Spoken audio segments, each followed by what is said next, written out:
pagdating is brown box na simple, which is alright. Packaging lang naman, kasama yung stand.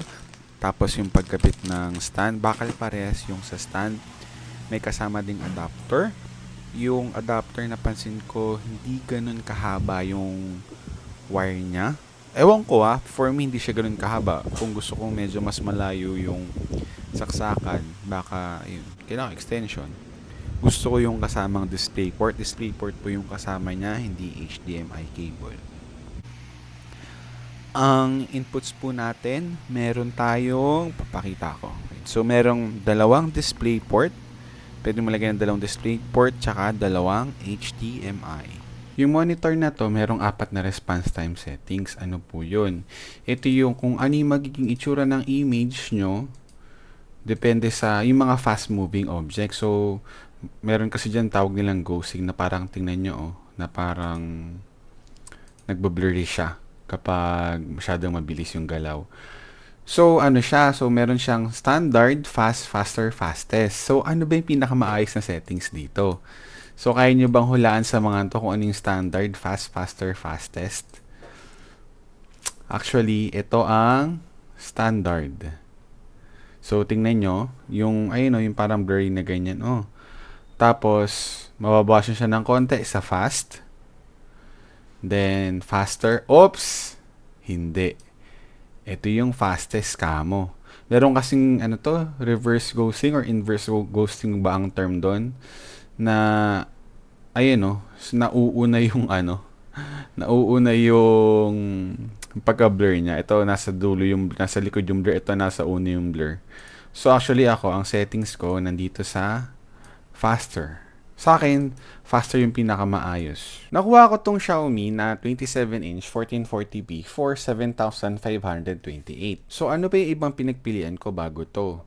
Itong Kurui, ngayon, currently priced at 9,520. Hindi ko siya kinuha kasi 1 year lang yung warranty niya. Itong Xiaomi kasi, 3 years warranty. So, X na yan si Kurui. Itong Acer Nitro, meron ako nakitang nasa 9,500 siya ngayon, currently. Kaso, kaya hindi ito yung kinuha ko, meron ako nakita sa Reddit about sa monitor na to na medyo marami daw nakita ng white lines when in 1/8 Hz at 10-bit. Pag ibababa mo raw yung refresh rate, 10-bit works totally fine. So, hindi ko na siya i-risk. Kasi, syempre, i-run ko siya ng 1/8 Hz. Mainis ako kung i-run ko siya ng 1/7 Hz. Itong Skyworth na H27G30Q, currently available siya for 6,800. Ito pagpipilian ko, Skyworth na H2730Q or itong Xiaomi. All in all for me, solid buy si Xiaomi G27QI. Happy ako na ang warranty niya is 3 years. Happy ako na ang price niya is mas mababa siya dun sa Acer Nitro na pinakita ko nung unang part. Happy din ako na ang ganda ng display niya.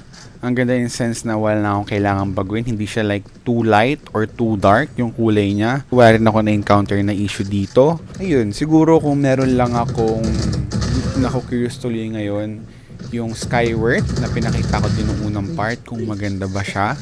Gusto kong pagkumparahin yung Skyworth tsaka to. Too bad, baka hindi ko matry yun kasi syempre wala naman tayong super enough money para bumili ng dalawa. Ayun lang. Ayun, solid buy. Super happy with this purchase. So, kung naghahanap kayo ng 27-inch na 1080p, 1440p monitor, I will gladly recommend this one.